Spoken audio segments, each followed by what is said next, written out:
देश के कई राज्यों में लिव इन को लेकर आए दिन हाय तौबा होती रहती है। धार्मिक और सामाजिक संगठन लिव इन रिलेशन के पक्ष व विरोध में तर्क देते रहते हैं।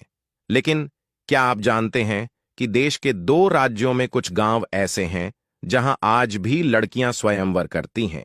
इसके लिए लड़कियां पहले अपनी पसंद के पुरुष के साथ लिव इन में रहती हैं। इनके लिए लिव इन रिलेशन में रहना बेहद आम बात है।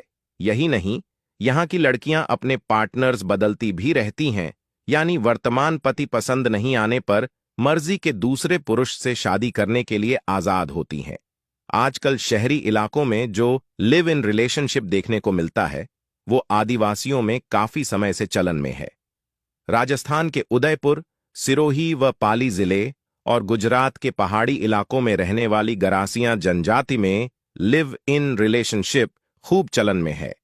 इस जनजाति की महिलाएं न सिर्फ शादी के पहले मनपसंद पुरुष के साथ रहने के लिए आजादी हैं, बल्कि वे मां भी बन जाती हैं। फिर भी अगर उन्हें अपना पार्टनर पसंद नहीं आता तो मर्जी के दूसरे पुरुष के साथ शादी कर लेती हैं। इससे उन्हें अपनी पसंद के मुताबिक परफेक्ट लाइफ पार्टनर चुनने में मदद मिलती है। लिव इन में रहने के बाद भी नहीं होता। शादी का दबाव साफ है कि ग्रासिया जनजाति में महिलाओं को अपनी पसंद का पुरुष साथी चुनने का पूरा अधिकार है।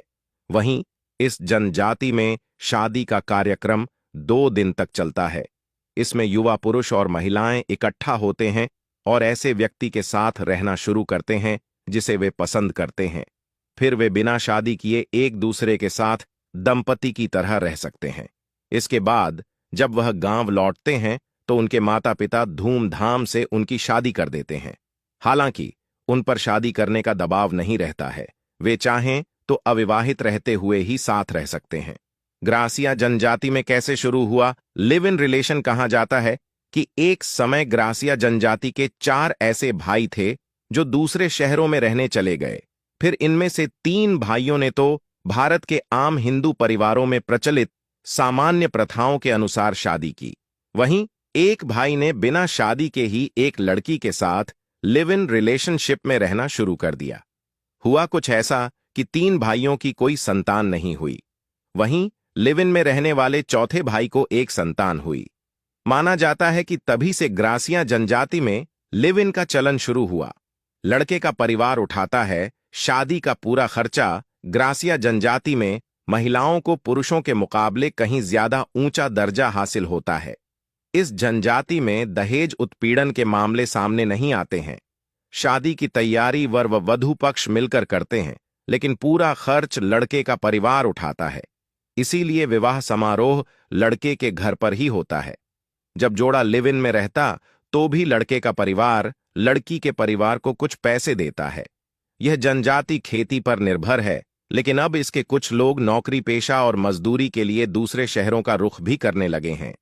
क्या है दापा प्रथा, जिसके तहत होता है विवाह मेला? ग्रासिया जनजाति में दापा प्रथा के तहत 2 दिन का विवाह मेला लगता है। यहां से महिलाएं अपने पसंद के पुरुष को चुनकर उसके साथ भाग जाती हैं।